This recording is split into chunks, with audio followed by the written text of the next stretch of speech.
Hello, the world. Hello, the internet. Hello, people who are interested in politics. Hello, in particular, to people who have watched Liberalism Part 1 on Paul Talks Politics. This is Paul Talks Politics. I'm Paul, so I should probably talk some politics. And I'm cracking on with Liberalism Part 2, specifically this one, Modern Liberalism. Interestingly, when people talk about modern liberalism, normally the first name that comes to mind is T.H. Green. That's not T.H. Green. That's Beveridge. That's William Beveridge, the founding father of the welfare state in the UK. And it's worth looking at what he says there. Liberty means more than freedom from the arbitrary power of government. It means freedom from economic servitude to want and squalor and other social evils. It means freedom from arbitrary power in any form. A starving man is not free, because till he is fed, he cannot have a thought for anything but how to meet his urgent physical needs. He is reduced from a man to an animal. And that is one of the ideas that underlines modern liberalism as we shall explore it. Now, obviously, T.H. Green existed a long time before William Beveridge, but those ideas run through everything that Beveridge did, and everything that modern liberalism does can be seen in those particular terms. And I'm going to come back to talk to it straight away after we've had the intro. See you in a second, and as ever, don't touch that button.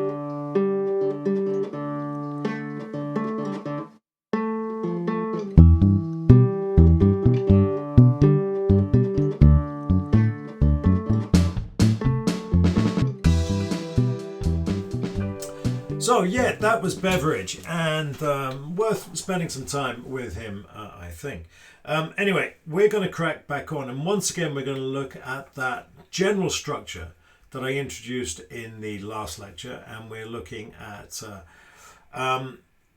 liberalism, obviously this time, starting from the idea of sovereignty. However, because we're looking at modern liberalism now, we are changing slightly our understanding of sovereignty. We're looking at sovereignty, yes, but we're adding to that a concept of arbitrary disadvantage. And I'll explain exactly what I mean by that when we get to the relevant section in the presentation. Now, we had a contractual society last time. You'll remember that the links between the individuals were contractual. Now, we're not changing that wholesale. However, we are adding to that a sense of justice, and again I'll explain what we mean by that when we get into the details of that. The good news, I suppose, is that the economy is not changing in any material way. I hope they don't ask you about the economy and liberalism, because there's really not much to say there. However, when it comes to the state, yes, we're still upholding rights, but we're upholding a very, very different type of right. Now, last time around we were upholding negative rights. We're still upholding that, but to that we're going to be adding a new form of right, specifically positive rights. But again, of that more in a minute. Let's start off by talking about human nature. So society. I mentioned T.H. Green earlier, and that's him right there. And it's important to mention at this point, as you've probably been told already, and again here I'm talking primarily to those watching this video who are doing edXL politics, that when you're writing your essays, you need to mention at least two thinkers from the defined list. Now, this is the defined list here, okay? Over here, there we go. I should know it off the top of my head. I can never remember it. You need to mention at least two thinkers off that particular list, or from that particular list. T.H. Green, as you will have seen, is not on that particular list. You're allowed to talk about T.H. Green, and you're allowed to talk about other thinkers as they come up. I mentioned Berlin in the last video. He's not on the list either. You're allowed to mention them if they help you explain your point, but you will not cross the thinker threshold, if you like, for mentioning those. In order to cross the thinker threshold, you have to mention two from this list up here. Once you mention two, you don't get extra credit for mentioning any more. But you have to mention those two thinkers. Is it mechanical? Yes. Is it procedural? Yes. Is it all of those things? Yes. Hey, but here's the news. Those are the rules. You play by them. The examiner chucks the coin in the cup. You do the dance. You get the big grade, and you go off and do something really, really interesting with that. Okay. Digression over. let's come back to T.H. Green, because T.H. Green is very much the father of modern liberalism. Now we start again with that idea of sovereignty. Nothing's really changed there. Over his own mind, over his own body, the individual is sovereign. Again, Mill, again, apologies for the casual sexism. However, T.H. Green says, well, hang on a second. That's not entirely true, because there are some people out there who suffer from arbitrary disadvantage. It's not their fault, but for whatever reason, and try to avoid going into the weeds on this. You don't need to go into it in any great detail. All you need to say is, for whatever reason, these individuals may be suffering from some form of arbitrary disadvantage. It may be personal, it may be social, it may be economic, it doesn't matter. But there is this sense of arbitrary disadvantage, something that is holding them back from fulfilling their potential, from being able to exercise sovereignty in a meaningful sense. And so in order to fulfill their potential, in order to be real sovereigns, to have effective sovereignty, they're going to need some help. They're going to need the state to intervene and enable them or develop them to a point whereby they are effective sovereign agents. There's what T.H. Green says there. The power to identify oneself with the good that reason reveals as his one own true good. You need help. Everybody, to a certain extent, needs a degree of assistance to get to that point where they can exercise their sovereignty. Now, this is why we send people to school. Now, a lot of people who are in school would rather not be in school. If they were entirely free, they would rather be anywhere else at all. However, society compels people to go to school so that we can educate them, and so they can get to the point where they can make reasonable, rational, economic, social, political judgments for themselves. Until that time, we're keeping them out of the arena.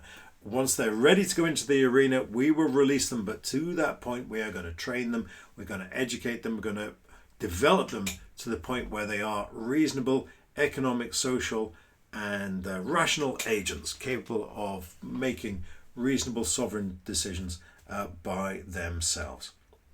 Now, as I indicated earlier, this sense of positive freedom, helping you to be somebody that you really want to be, it's that developmental sense, that's going to intrude on anybody's exercise of negative freedom. Negative freedom being, I'm just going to do what I want to do.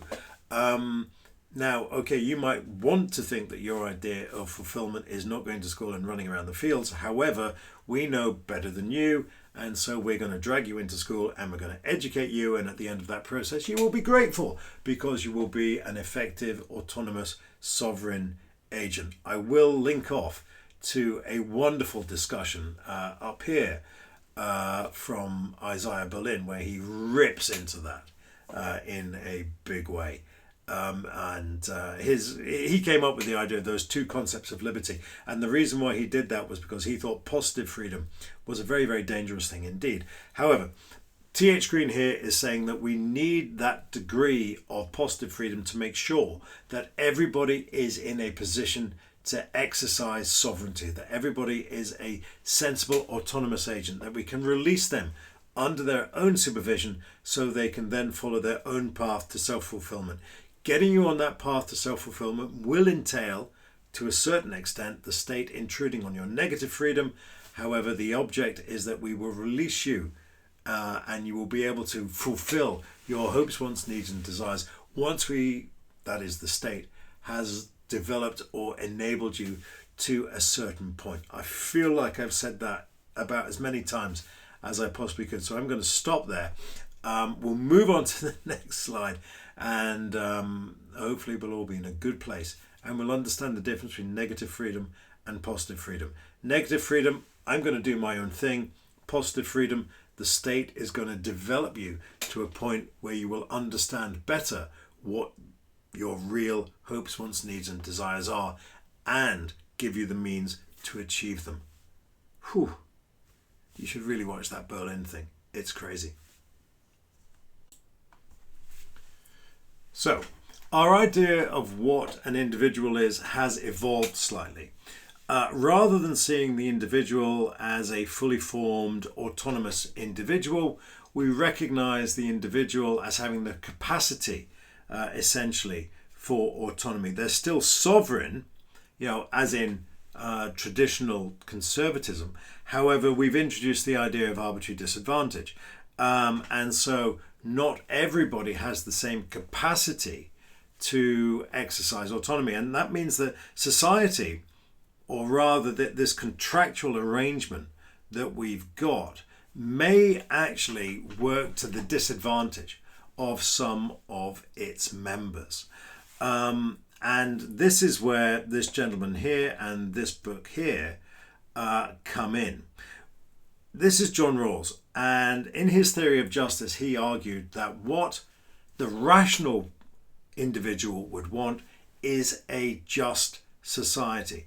Now, explaining how we get to that point is going to take a little while, so let's just take a second to collect ourselves and our ideas.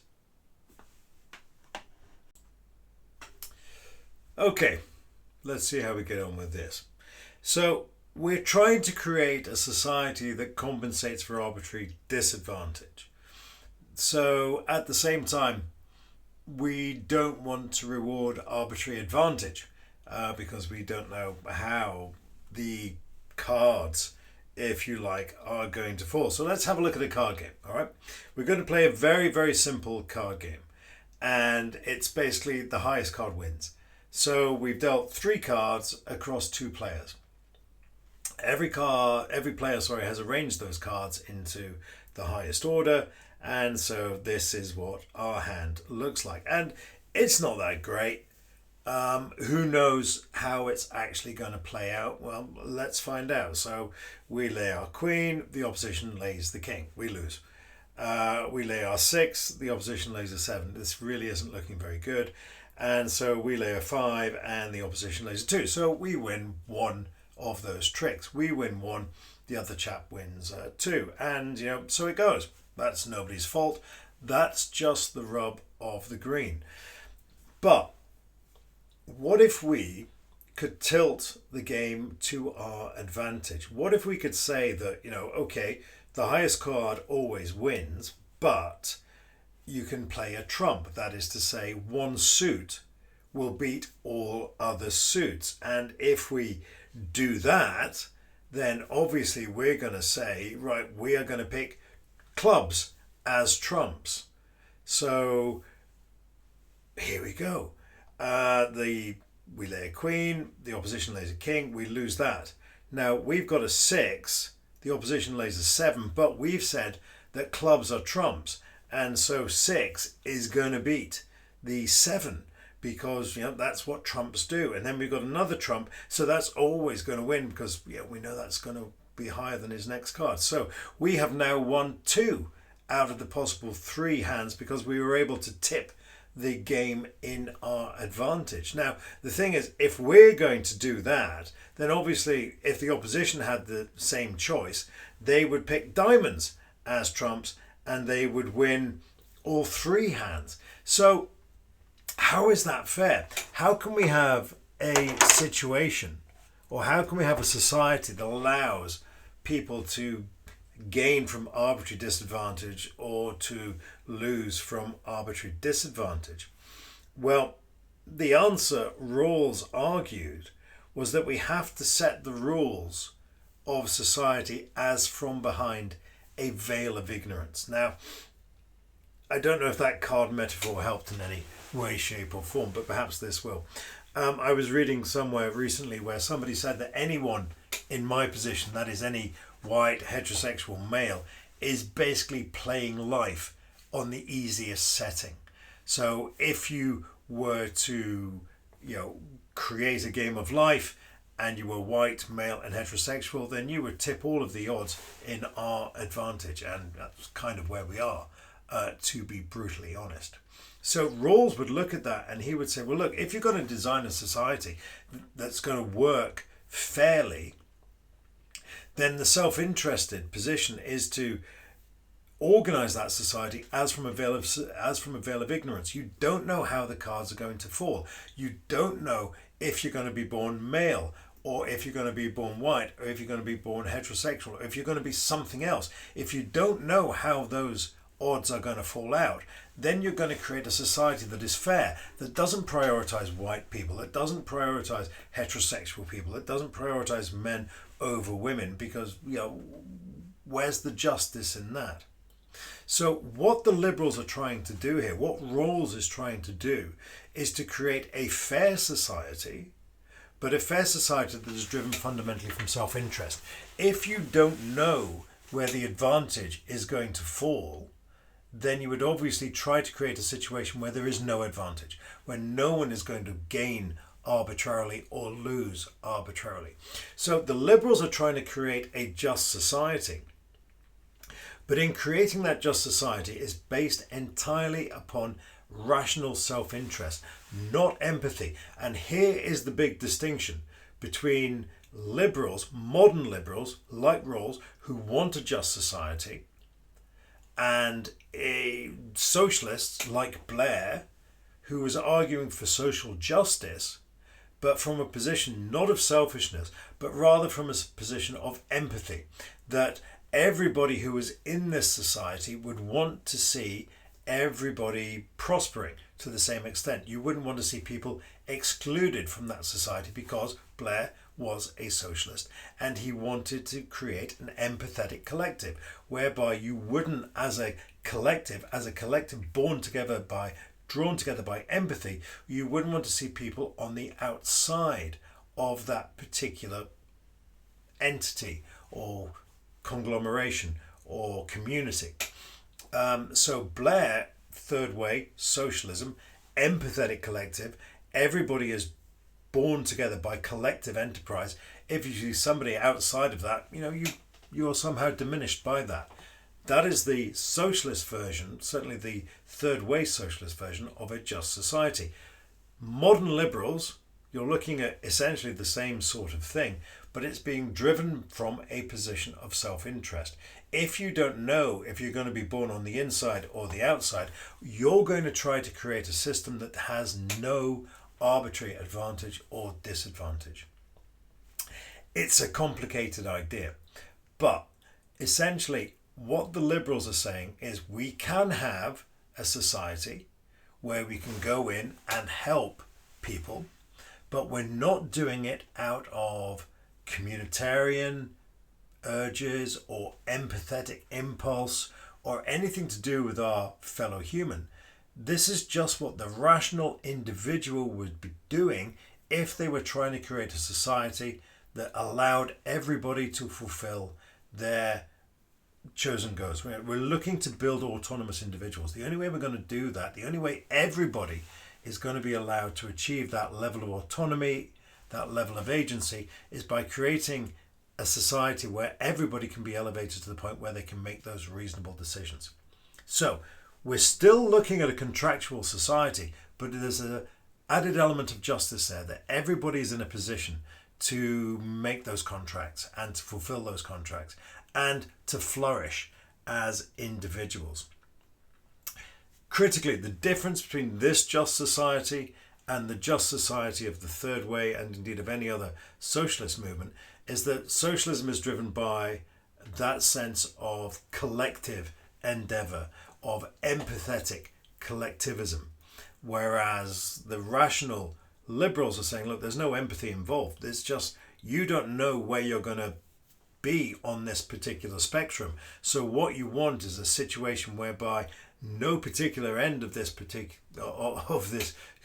of the spectrum is especially advantaged or especially disadvantaged. You just want a level playing field as far as is possible. And if the playing field is not level, then there is an expectation on the state that it will be leveled. The state will intervene to level out that playing field. We're still looking at a Gesellschaft. However, it's an enabling Gesellschaft. The state again has that role whereby they're trying to get everybody up to that autonomous level. We're looking at overcoming any form of arbitrary disadvantage so that individuals can exercise a meaningful form of sovereignty. And that's critical. So we've got rights. We're still talking about rights. Previously, we were talking about negative rights, that is freedom from people intruding on our particular domain. We're adding to that now, however, a sense of positive rights. That is the right to flourish, the right to grow, the right to be in a position whereby the individual can exercise autonomy and live a fulfilled sovereign life, or doing whatever it is that they want to do. Again, complicated ideas, but I hope that's gone some way to describing it. The just society is one based on reason, not on empathy, but it's what would you want if you didn't know how you were going to be born into this society? What would be a fair outcome? Do you want a society that arbitrarily advantages some people and disadvantages other people? No, you wouldn't want that at all. You would want a situation, or you would want a society where everybody had the opportunity to become a sovereign entity and exercise a meaningful form of autonomy. I hope that made sense. It is a complicated idea, but it's worth dealing with. The good news is that when we come into the economic sphere, again, we're not looking at anything radically different. The only difference really is qualified property rights. Now, previously we had property rights. They were relatively sacrosanct. Much like conservatives, it's that idea the state has no legitimate interest in your stuff. Rather, their interest is in protecting your property rights, protecting your rights to hold and gather property. The issue now, of course, is that the state has taken on board new responsibilities. The state is obliged to undertake this role whereby it is developing individuals to achieve certain goals. And that is going to involve intrusions on everybody's negative freedom. And particularly in practical terms, it means the state's going to need money. And so the state is going to look at your resources, it's going to look at your rights, and it's going to take some of those away because, we have to fund the developmental program that is going on elsewhere. And because liberals would believe in the concept of a just society, then you would stump that up and say, fair enough, fully understand. I don't know where I would be on this continuum, so I'm prepared to pay into the state so that everybody has the equal opportunity to flourish and become a sovereign individual, because that's what a just society looks like. It's not driven by empathy. It's not driven by me looking at my fellow man and seeing their suffering and thinking, oh gosh, I really feel bad about that. No, it's a rational position. This is what a just society would do. A just society would look after everybody, or at least enable everybody to the point whereby they could actually operate as those sovereign entities, those autonomous agents making reasonable decisions, even if I have to give up a little bit of my economic freedom in order to achieve that particular goal. Yeah, again, hope that makes sense. From all of that, it should be evident that we're looking at a new model of the state. Now, having said that we're looking at a new model of the state, there are some things that are still the same. The state is still a necessary evil. Its primary job is still to uphold rights. But we are looking at a vastly expanded model of the state, because in addition to doing the night watchman stuff, there is now the enabling state attached to that. And with that becomes more responsibilities. Having said that, excuse me, the state remains a necessary evil, power corrupts, blah, blah, blah, blah, blah, and we are relying on the democracy and the contract and the constitution to keep the state in check.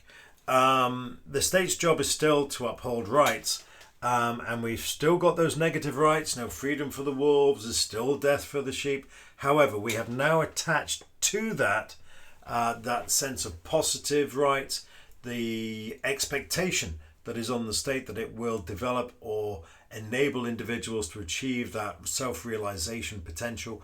And the extent to which it's prepared to do that will depend upon the particular contract that's been struck. The extent to which you're prepared to allow the state to intrude into the lives of citizens to make them better people or to help them achieve realization will depend entirely upon the deal that's struck between the government and the citizen.